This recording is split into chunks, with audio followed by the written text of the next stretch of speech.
What is the conflict about the Palestine and Israel?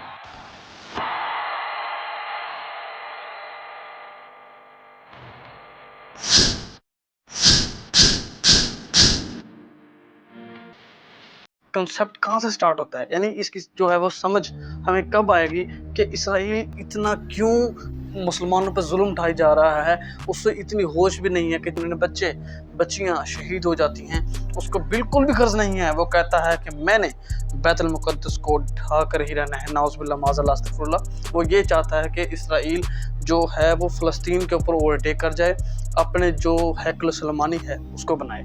What are the main aspects of this video I am telling about in front of you? तो आज की इस video में हम यही बात करेंगे। आगे बढ़ने से पहले मैं छोटी सी गुजारिश करूँगा, काइंडली मेरे चैनल को आप सब्सक्राइब कर दीजिए, लाइक कर दें, शेयर कर दें और हमारे वीडियो के बेल आइकॉन पर लाजमी क्लिक कर दीजिएगा ताकि हमारे आने वाली तमाम अपडेट्स आप तक आसानी से पहुंच सके। दोस्तों 1914 जब वर्ल्ड वॉर 1 होती है, उससे पहले यहाँ पे ओटोमन एम्पायर का कम्प्लीटली एक कब्ज़ा था।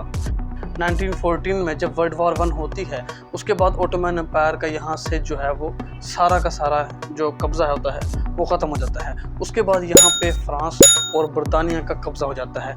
जो ही फ्रांस और बरतानिया का यहाँ पे कब्ज़ा होता है, तब ही यहाँ पे यूएन आके एक फ़ैसला करता है कि आधा हिस्सा इनको यहूदियों को दिया जाए, आधा हिस्सा फ़लस्तीन को दिया जाए।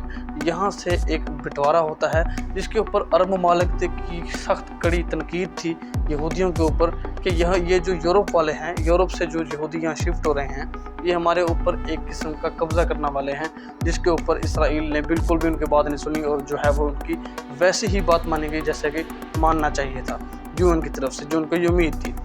अब बात क्या है, मेन मुद्दा क्या है? अब 1920 से 1940 तक अगर देखा जाए तो यहाँ पे पॉपुलेशन यहूदियों की इंक्रीज़ हुई है। अब सबसे बड़ी बात यह है कि जब 14 मई 1948 जब यहाँ पे इसराइल बन गया था, तो इसराइल के बनते ही एक जंग का स्टार्ट होता है जिसको अल-नकबा के नाम से, कैटास्ट्रॉफी के नाम से हम जानते हैं। इसराइल की अरब ममालिक के साथ पहली जंग हुई जिसको अल-नकबा कैटास्ट्रॉफी कहते हैं।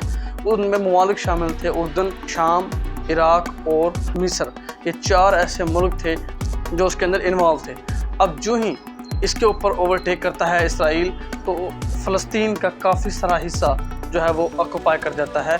जितना उसके हिस्से में आया था उससे ज़्यादा हिस्सा वो, यानी कि जो यूएन ने डिक्लेयर किया था उससे ज़्यादा हिस्सा वो ले जाता है। कौन? इसराइल।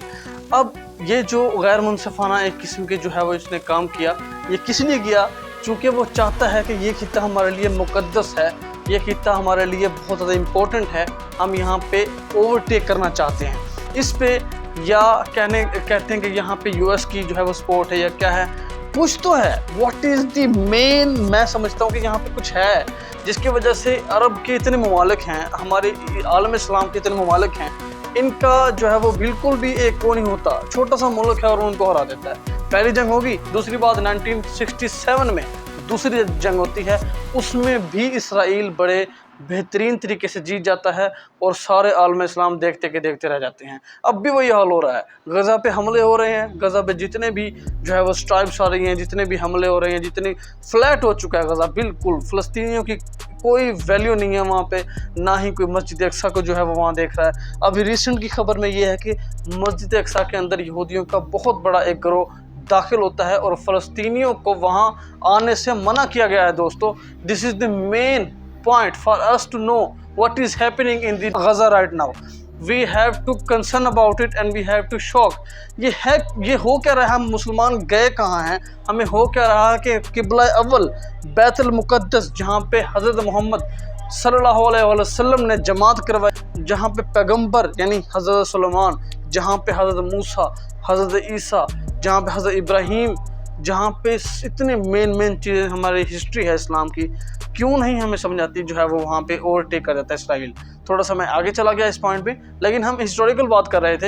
ये बैकग्राउंड, ये जो है वो सीन कैसे बना, कैसे जनरेट हुआ, what are the magical are the historical knowledge about it. तो यहाँ पे जब पहली जंग होती है अल-नकबा, वहाँ से फ़लस्तीनियों को यहाँ से बेघर किया जाता है, यानी वो बेघर हो जाते हैं। इसके बाद क्या होता है कि फ़लस्तीन पे इसराइल का ऑलमोस्ट कंट्रोल हो जाता है।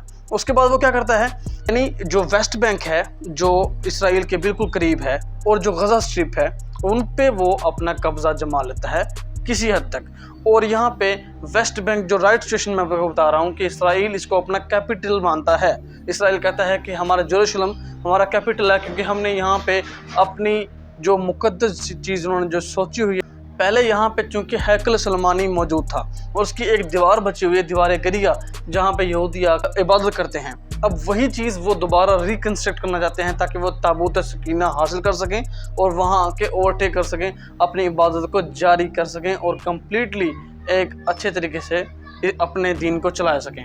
अब यहाँ पे जब वो बात स्टार्ट होती है कि हैकल सलमानी की बात आती है, इस पे यहूदी इतना ज़्यादा आगे चले गए हैं कि उन्होंने गजा की एक बच्ची को भी नहीं बख्शा। बच्ची, एक खबर आई, एक बच्ची को उन्होंने 600 फायर मारे। एक जो है वो रिपोर्ट के मुताबिक 600 fire on only one girl, जो सिर्फ 6 महीने की थी। यानी इतना अंधा इनको एक किस्म का बिलीव है कि हमने जो है वो हैकल सलमानी बनाना है, हज़रत ईसा वहाँ पे आएंगे, यूँ फलां। तो इस चीज़ ने यहूदियों को अंधा कर रखा है और जुल्म पे जुल्म कर रहे हैं। ऊपर से हमारे मुस्लिम कम्युनिटी को मैं समझ नहीं सकता कि वो किस तरीके से जो इस चीज़ को ले रहे हैं फ़िलहाल, और ये किस तरीके से लेंगे। अब मेरा सवाल भी यहाँ पे ये है आप दोस्तों से कि क्या फ़लस्तीन के साथ यही रवैया रहेगा नेक्स्ट? क्या फ़लस्तीन ही ख़त्म हो जाएगा? क्या उसका वजूद ही ख़त्म हो जाएगा? दूसरी बात, क्या यहूदी अपने मनसब पे पूरा उतर गए हैं फ़िलहाल? ये जिस तरह वो बात कर रहे थे हैकल सलमानी बनाएंगे, अब रिसेंट में वो दाखिल भी हो चुके हैं। देखा जाए तो एक पूरा कंट्रोल है गजा के ऊपर और वेस्ट बैंक के ऊपर, जहाँ पे ना सिर्फ मुसलमानों के लिए ये एक इम्पोर्टेंट जगह है, यहाँ पे यहूदी और ईसाइयों के लिए भी बहुत इंपॉर्टेंट है। क्योंकि मुसलमान समझते हैं कि हमारे लिए ये एक किबला अव्वल है, यानी बैतुल मुक़द्दस है, जहाँ पे हज़रत मोहम्मद सल्लल्लाहु अलैहि वसल्लम ने जो है वो जमात कराई और रुक करके जो है वो नमाज़ पढ़ी। ये बहुत ज़्यादा हमारा इम्पोर्टेंट है हमारे लिए। अच्छा, यहाँ पे यहूदी के लिए ये क्यों इम्पोर्टेंट है? क्योंकि ये जगह पहले हैकल सलमानी थी, यहाँ पे ताबूत सकीना था और दोबारा इसको रिकन्स्ट्रक्ट करना चाहते हैं। ईसाइयों के लिए ये जगह क्यों इम्पोर्टेंट है? क्योंकि उनको ये ईमान है कि यहाँ पे हज़रत ईसा की पैदाइश हुई है और यहाँ पे हम जो है वो बहुत जगह इसको मुक़द्दस समझते हैं। तो इस वीडियो में हमने ये जानना था कि कन्फ्लिक्ट हो क्यों रहा है, इसका रेज़ कहाँ से हुआ था, कहाँ से ये चीज़ें जो है वो बंटवारे हुए थे। मैंने आज की वीडियो में आपको कंप्लीट इन्फॉर्मेशन दे दी है।